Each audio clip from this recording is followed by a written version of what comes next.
Hi everyone, আসসালামু আলাইকুম। আশা করি সকলে অনেক ভালো আছেন। তো আজকের এই ভিডিওতে আমরা শুরু করতে যাচ্ছি নতুন একটা সিরিজ। সেই সিরিজ হচ্ছে রিঅ্যাক্ট নেটিভ। তো যারা রিঅ্যাক্ট নেটিভ সম্পর্কে জানে না তাদেরকে আমি বলে দিই, রিঅ্যাক্ট নেটিভ হচ্ছে ক্রস প্ল্যাটফর্ম অ্যাপ ডেভেলপমেন্ট করার প্রসেস। তো আমরা রিঅ্যাক্ট নেটিভ দিয়ে আমরা যে কোডগুলো লিখবো সেই কোড দিয়ে আমরা একই সাথে অ্যান্ড্রয়েড, আইওএস এবং ওয়েবের জন্য আসলে আমরা অ্যাপ্লিকেশনগুলো বিল্ড করতে পারবো। তো বর্তমান সময়ে কিন্তু রিঅ্যাক্ট নেটিভ খুবই পপুলার হচ্ছে, কেননা রিঅ্যাক্ট নেটিভ চলে হচ্ছে রিঅ্যাক্ট দিয়ে। আর রিঅ্যাক্টের চাহিদা বর্তমানে কিন্তু আকাশচুম্বী।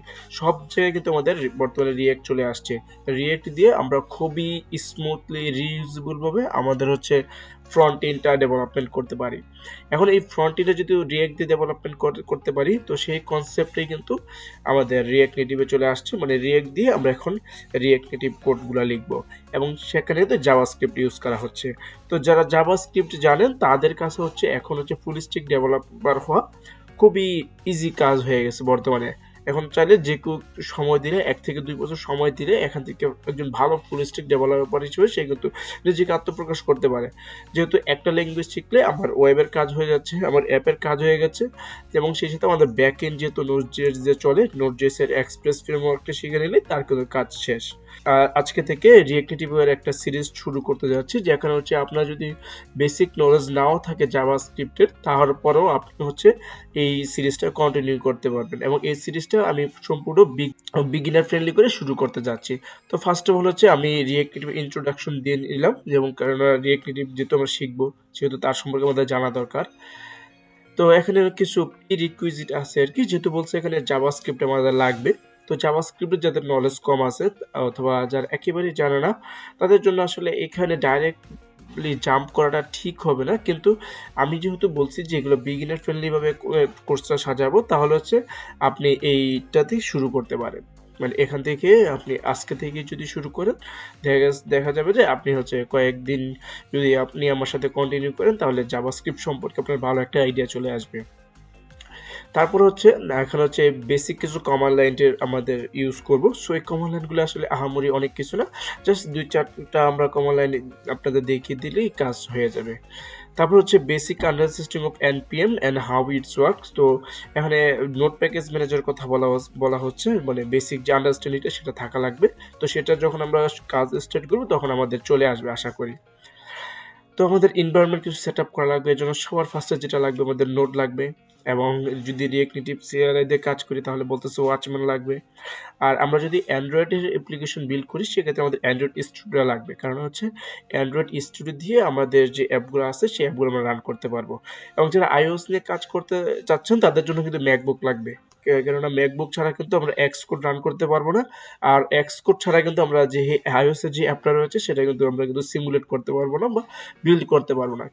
দেন হচ্ছে বলতেছে রিঅ্যাক্ট নেটিভ আসলে কি। তো রিঅ্যাক্ট নেটিভ আমি একটু আগে বলছি, এটা হচ্ছে বিল্ড করা হয়েছে রিঅ্যাক্ট দিয়ে এবং এটা দিয়ে কি করা যায়, ক্রস প্ল্যাটফর্মের অ্যাপগুলো ডেভেলপ করা যায় জাভাস্ক্রিপ্ট দিয়ে।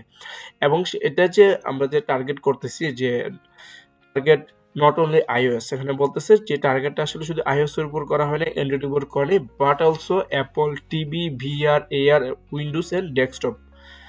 মানে হচ্ছে আপনি একই সাথে সবগুলা প্ল্যাটফর্মের জন্য আপনি কিন্তু অ্যাপ বানাইতে পারতেছেন।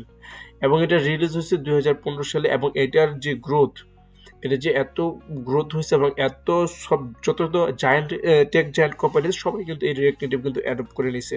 তো একটু পরে আমরা চলে যাব রিঅ্যাক্ট নেটিভের শোকেসের মধ্যে কি বর্তমানে কোন কোন অ্যাপগুলো আমাদের রিঅ্যাক্ট নেটিভ দিয়ে বিল্ড করা হচ্ছে। তো আমি এখানে দেখিয়ে দিই আসলে আমাদের যে রিয়েল ওয়ার্ল্ডের যে এই আছে সেগুলো আসলে কি কি বিল্ড করা হইতেছে। এখানে বলা আছে who is using react native, আসলে কারা কারা রিঅ্যাক্ট নেটিভ ইউজ করা মানে করতেছে আর কি। তো মেটা বর্তমানে যে ফেসবুক, সেই ফেসবুকে যত কিছুই দেখেন সবগুলো কিন্তু রিঅ্যাক্ট নেটিভ দিয়ে বিল্ড করা।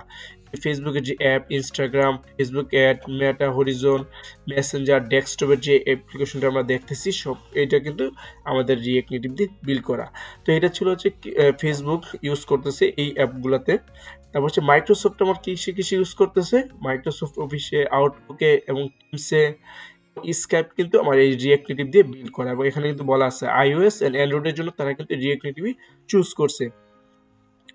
এন্ড অ্যামাজনের মতো যে জায়ান্ট কোম্পানি তারাও কিন্তু রিঅ্যাক্ট নেটিভ চুজ করতেছে। এই যে অ্যামাজন শপিং এর যে অ্যাপসটা আছে এটা কিন্তু আইওএস এবং অ্যান্ড্রয়েড আমার রিঅ্যাক্ট নেটিভে করা হয়েছে। অ্যামাজন অ্যালেক্সাটাও আইওএস অ্যান্ড্রয়েড কিন্তু রিঅ্যাক্ট নেটিভ দিয়ে করা হয়েছে। হচ্ছে শপিফাই, যেমন আরো কিছু পপুলার যে অ্যাপগুলো আছে, পিন্টারেস্ট, তারপর হচ্ছে ওয়ার্ডপ্রেস ওয়েবসাইট বিল্ডার, হচ্ছে টেসলার যে অ্যাপ রয়েছে এটাও কিন্তু আমার রিয়েক্ট নেটিভ দিয়ে বিল্ড করা হয়েছে, কয়েনবেস, ফ্লিপকার্ট, ডিসকর্ড। মোটামুটি যত পপুলার যে টেক জায়ান্ট কোম্পানিগুলো আছে তারা কিন্তু রিয়েক্ট নেটিভ দিয়েই কিন্তু বর্তমানে অ্যান্ড্রয়েড আইওএস অ্যাপগুলো বিল্ড করতেছে। তো আশা করি আপনি বুঝে ফেলছেন যে আপনার জন্য রিয়েক্ট নেটিভ চুজ করাটা বর্তমান সময়ে কতটা আপনার আপনার লাইফে বা কেরিয়ারে সাকসেস নিয়ে আসবে। তো পরবর্তী লেকচারগুলোতে কিন্তু আমরা ধারাবাহিকভাবে রিয়েক্ট নেটিভের যে এনভায়রনমেন্ট সেটআপ থেকে শুরু করে একেবারে বিগিনার থেকে অ্যাডভান্স পর্যন্ত একটা কমপ্লিট টিউটোরিয়াল সিরিজ শুরু করতে যাচ্ছি। তো আশা করি আপনি আমাদের সাথেই থাকবেন শেষ পর্যন্ত এবং নিজেকে একজন রিয়েক্ট নেটিভ ডেভেলপার হিসেবে প্রতিষ্ঠিত করতে পারবেন। তো দেখা হচ্ছে পরবর্তী ভিডিওতে, ততদিন পর্যন্ত সবাই ভালো থাকবেন, সুস্থ থাকবেন, আল্লাহ হাফেজ।